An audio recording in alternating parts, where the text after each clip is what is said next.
Your head pounds to the beat of your heart like a war drum deep within your skull. From your chest comes a burning, stabbing pain, an endless throb of agony. Ah. Your eyes flutter open as your spinning mind tries to make sense of the world around you. Your body is in an upright position, sitting, leaning against something behind you, something warm.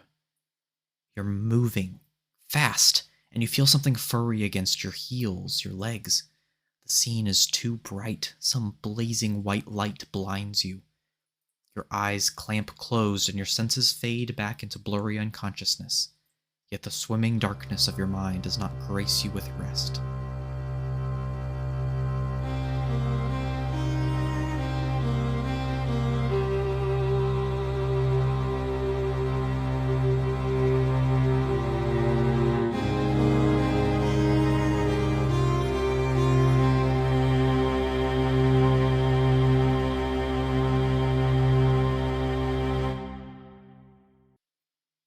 Too young to speak, you feel sheer terror without the luxury of words. You lie on your back looking up at a slender man with long, curly black hair, pointy ears, and eyes soft, yet analytical. A woman's voice, your mother's, comes from the side of the room. "You're sure this will work, Ethrin? I'd much prefer we bring him home and patch him up ourselves. Talented as you may be, I trust our mechanics more than strange magics." The man's eyes do not leave you, curious, compassionate. "I understand, madam, but the journey is too far. His heart would give out before you were halfway to Felnia. To have any chance of saving him, we have to act now." His face leaves your vision for a moment before being replaced by a fistful of green vines and blue leaves. The man speaks softly to you. "These are for you, little Gaius. May Hyjavim mend your heart with life from the very earth. Sleep now, and let my master heal you." His hand begins to glow, small spirals of energy wrapping around the plants in his fingers, and your eyes grow heavy, glancing only for a moment at the bird-like figure approaching you as you are pulled into a deep slumber.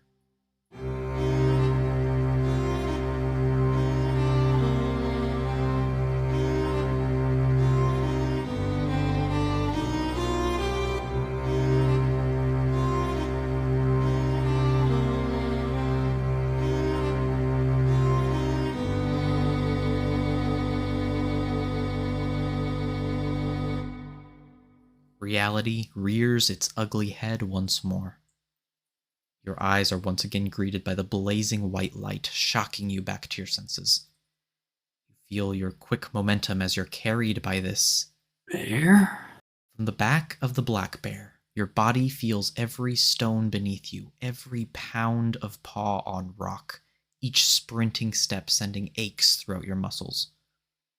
A few feet above the beast's head floats that blasted light, a shimmering white orb casting its glow into the inky tunnel you're quickly moving through. "Gaius? Can you hear me?" A woman's voice directly behind you. You attempt to sit upright from your back-leaning position and are met with indescribable pain shooting through every vein of your body. You fall back again, barely conscious, eyes glazed over. "Shh, stay still, you're hurt. I'm taking you to Castrum. I've got a friend who can get us in." Castrum? Why would we be going to Castrum, of all places? "Needn't speak, friend. I've got it all under control. We're going to see that family contact you mentioned. Arthur, was it? The druids are in a panic. They don't know what to do. They assured me, several times I might add, that magic alone won't be enough here. Told me you'd best be helped in Castrum, and you know they wouldn't say that lightly. We're going to have to see what Arthur can do with your family's inventions, and trust it'll be enough." Druids? Panic? An old memory forces its way into your mind as the blinding white light of the orb consumes your vision, bringing you right back to the horrors of 4 years ago.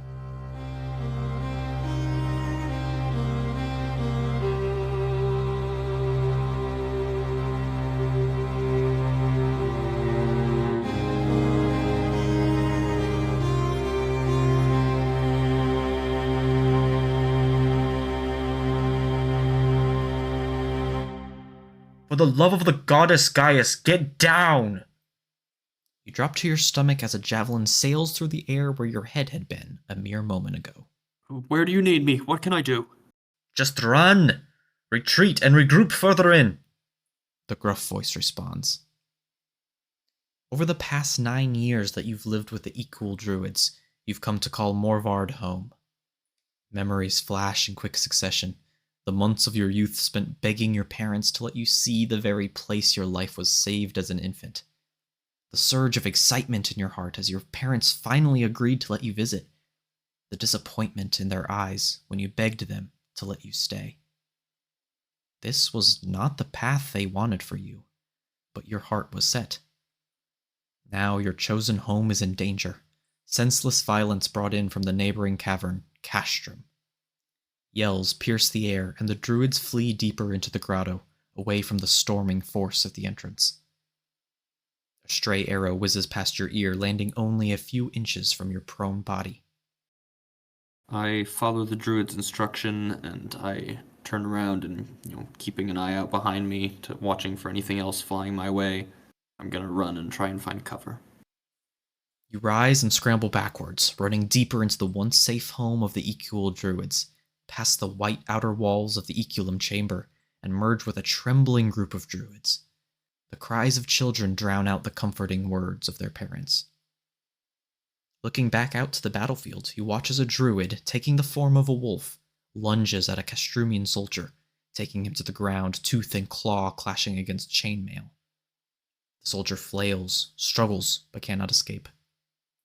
Suddenly, a spindly mechanical orb launched from somewhere amongst Castrum's force flies by, missing the pair by a large margin and rolling to a stop about 10 meters away. The moment it hits the ground, a translucent yellow-edged sphere, perhaps 20 meters in diameter, flickers into existence. Your heart skips a beat, eyes widening with recognition. They wouldn't. Not here. A breath after the sphere forms, the druid's wolf form vanishes, leaving his natural elf form confusedly scrambling atop the body of the Castrumian soldier. The soldier, as if having prepared for this precise moment, picks his sword up from the ground next to him and thrusts, extinguishing the druid's life in one clean motion. Urzda, no! Not before you see the Eculum.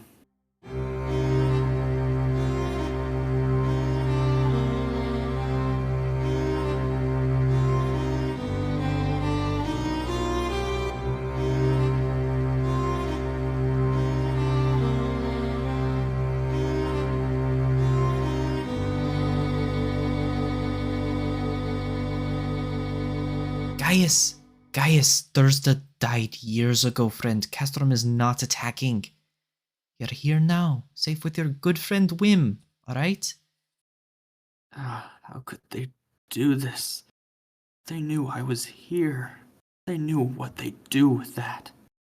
You tilt your head back slightly to see Wim's face from below, wine-red hair billowing out behind her long elven ears as the bear presses forward through the tunnel. Feel her arms on either side of you, supporting your limp body in a mostly upright position, back pressed against her. What happened? Wim's eyes did not leave the road ahead. Her voice is soft, as if to distract from the terror in her words. A beast attacked the Equal. For all my time as a runner, it was like nothing I've ever seen. It was dead by the time I got there, but it certainly wreaked enough havoc in the grotto. She winces. Archdruid Lamel killed the thing, but not before it got to you and too many others. Agony. Your chest burns like fire. Memories of yesterday come rushing in, unwelcome.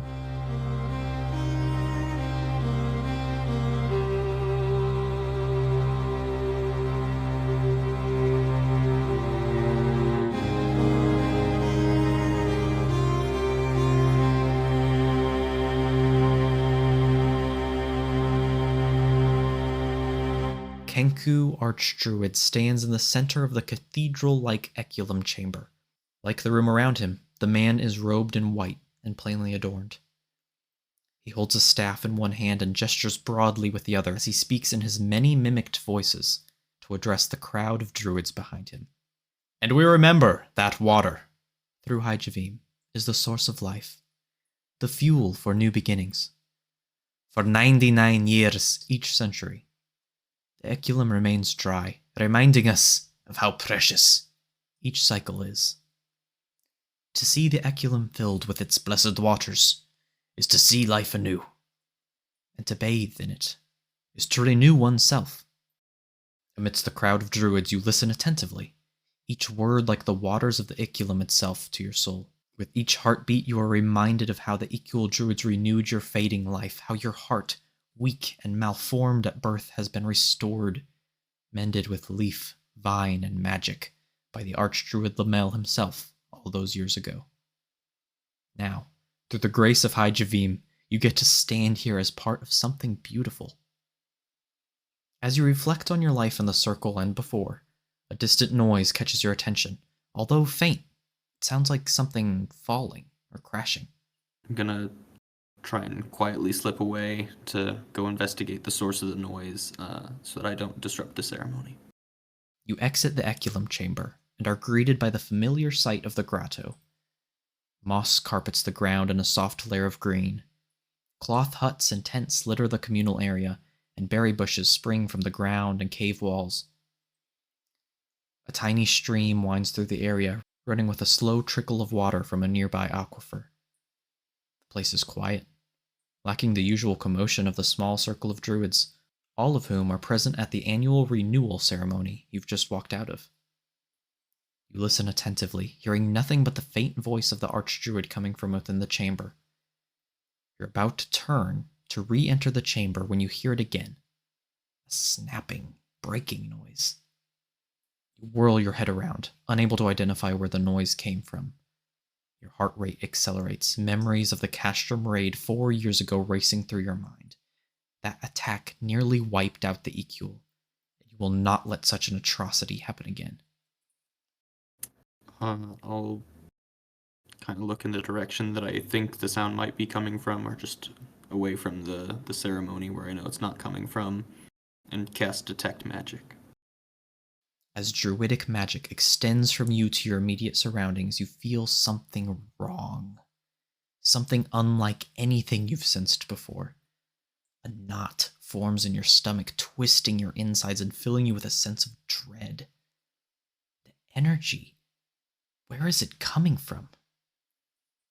In a flash, a blink of an eye, a creature is upon you, knocking you to the ground as you cry out for help. The beast, snarling, is about the size of a large wolf, but this is no wolf you've ever seen. Its face is narrow and sharp, its body massive yet slender. The monster reeks of death and decay, choking you. A yell from behind you, and as quickly as it attacked, the creature jumps back a few meters, letting out a high-pitched growl. A pair of druids, weapons drawn, assist you to your feet, allowing you a better look at the creature. It stands about 5 feet tall on all fours. Its pelt is a dazzling array of orange, bronze, and black. How could it have snuck up on you so easily? What strikes you even more than its pelt are the things growing out of it. Mushrooms, stems ranging from the width of a finger to the width of a head, cover almost half the beast's body. Parts of its pelt are missing, revealing visibly rotting flesh beneath. Black, vein-like lines of various sizes crisscross the body. The thing looks more dead than alive. Everyone to me! There's a creature here! Don't let it near the Eculum. A dozen druids stand at your side, prepared to fend off the rotting monster. With an ear-piercing shriek, the multicolored corpse charges, claws ripping the moss underfoot into shreds, and leaps at the druid to your side, grabbing her staff in its jaw and snapping it like a twig. You gag at the repulsive scent of its body as you attempt to drive your dagger into the fiend, but it proves to be too fast. You spin around to give chase to the creature already at the chamber entrance. Yells echo off the walls of the grotto as you and the other druids rush to protect your people. In the few seconds it takes you to get back into the chamber, the monster has already made its way to the empty pool at the chamber's center. Several bodies litter the ground, and once white walls are painted red and black. The creature is unbelievably fast. The yells of the druids are suddenly drowned out by another ear-piercing shriek, but this time it comes from the form-shifting mouth of the archdruid. His feathered body grows and convulses, his white robes replaced with a dazzling pelt of blue and brown, and his beak replaced by a narrow snout and large fangs. Seeing this, you suddenly recall what this rotting creature once was, and what the archdruid has transformed into. A Velbeast, master of silence, speed, and shadows. I'm gonna run in and wield my druid staff in one hand and my dagger in the other, and just do whatever I can to try and get a slash of my dagger or to throw it off balance by hitting it with the staff. Blue and bronze whirl in a frenzy of colors and claws. Screaming druids sprint towards the chamber's exit while others fall to their knees over the bodies of the dead, sobbing shrilly. You alone rush towards the rotting Velbeast and the shape-shifted archdruid, dagger held tightly in your fist. Mere steps away from the pair, the deathly Velbeast bites at the face of the archdruid and knocks him to the ground. You see your chance to strike as the Velbeast raises a claw over the archdruid's prone body, dirty saliva dripping from its mouth, eyes wild and murderous. Alright, I don't think there's enough time, and we're already in close quarters, so I'm gonna throw, or just drop the staff to the side, to use my dagger with both hands, and just try to drive it straight down into the beast's back. For a moment, you thought you had it. You see the archdruid's eyes widen with hope or fear as he sees your dagger drive towards his adversary. In a blink, the rotting Velbeast's face is inches from yours, spit and decay being flung at your face as the creature deftly knocks the dagger from your hands, then sinks its claws into your chest. Time seems to slow down as you fall backwards, vision tinged white with pain. The Velbeast lunges towards your throat, sharp teeth a fraction of an inch from your neck. A wall behind you breaks your fall, and the back of your head sears with pain as you collide. Everything moves at a snail's pace.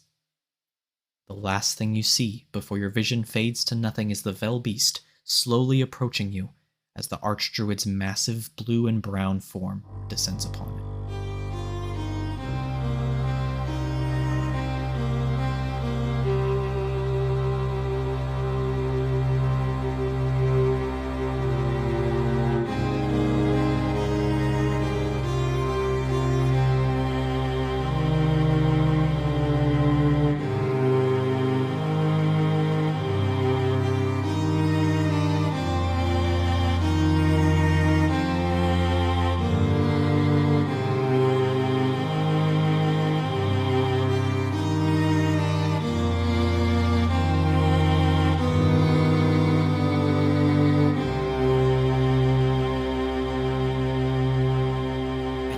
Happened to them.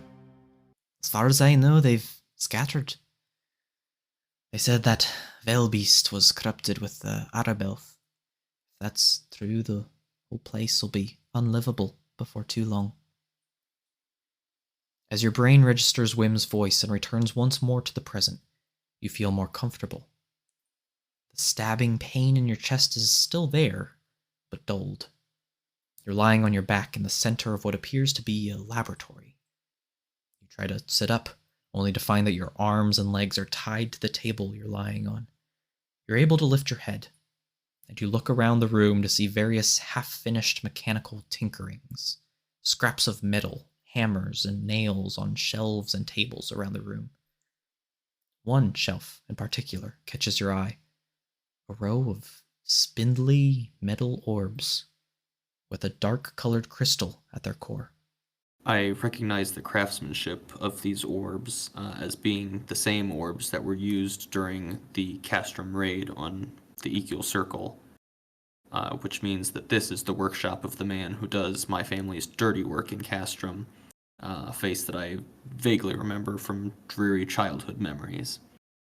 Then although I can't see him yet, I say, very unlike you to take pity on a druid from Roth Heverett. We haven't always gotten along, if I remember correctly. A human with short blonde hair and a belt full of tools approaches you from the side. Come now, Gaius. This is no time to be making a scene. You came to me for help, and I fully intend to give it. How could I refuse my manufacturer's prodigal son? And how exactly does strapping me down to a table like a prisoner being readied for torture do me any good? You turn your head to watch as Arthur walks to a drawer and opens it, causing whatever is inside to shift with a soft clinking noise. He pulls out a turquoise crystal the size of a fist and examines it briefly before returning it to the drawer and pulling out a smaller crystal, only a few centimeters in length. You recognize it as an Arspara crystal, your family's specialty in their inventions. Why so hostile, my friend? I've given you what I can to help soothe your senses. The straps are for your own protection. Any sudden movements during the surgery could be fatal. What can a weapons dealer under the thumb of my two-faced parents possibly do for me that the EQ can't? The man moves closer, turning the crystal over in his fingers. Perhaps you'd rather have it explained by your friend. Wim comes to your side and places a hand on your shoulder. I know this is a lot, Gaius. It's necessary. I wouldn't have brought you here if I didn't have to. The Velbeast that attacked, you saw what it was like. The Ikul said it had Arabelth. If magic can't save you, maybe your family's wild contraptions can. Arabelth. The elven word for rot. You know very little about it, but you've heard plenty of stories about it being some kind of disease killing off plants. No one seems to know how to get rid of it, and places touched by the rot must be abandoned before it consumes everything. I've never seen Arabelth affect animals before, but I've heard rumors from a few places I've visited over the years. If this beast truly had it, and it scratched you, well, the druids were worried about your heart. At last, you begin to understand. Your heart, defective from birth, had been repaired by the archdruid using plant material. What if your wounds from this rot beast could spread rot to your heart?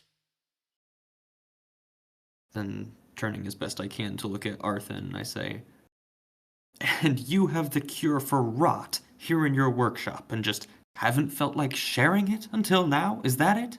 Arthur picks up a small metal fixture, screwing it onto the base of the crystal.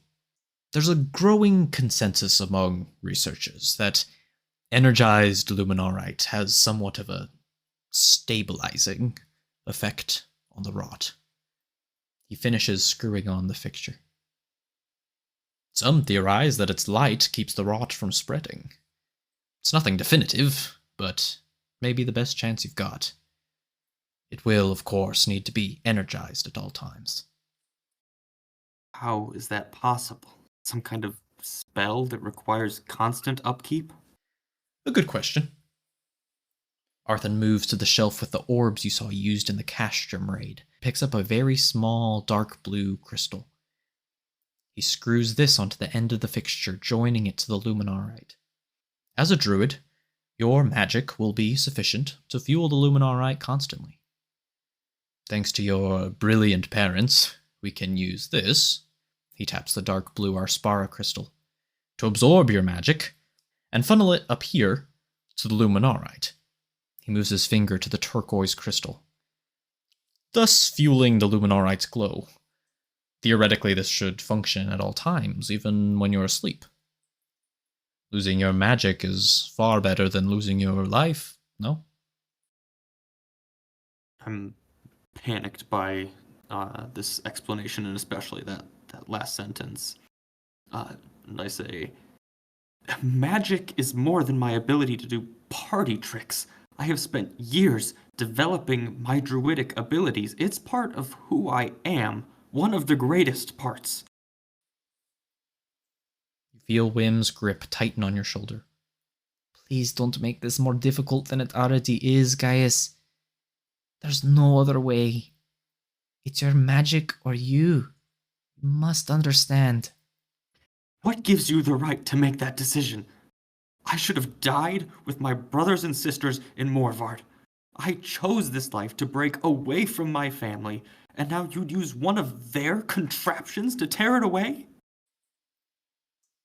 The tremble of Wim's voice is obvious. Gaius, I would never do anything to hurt you. Trust me. She moves behind you and takes hold of both your shoulders.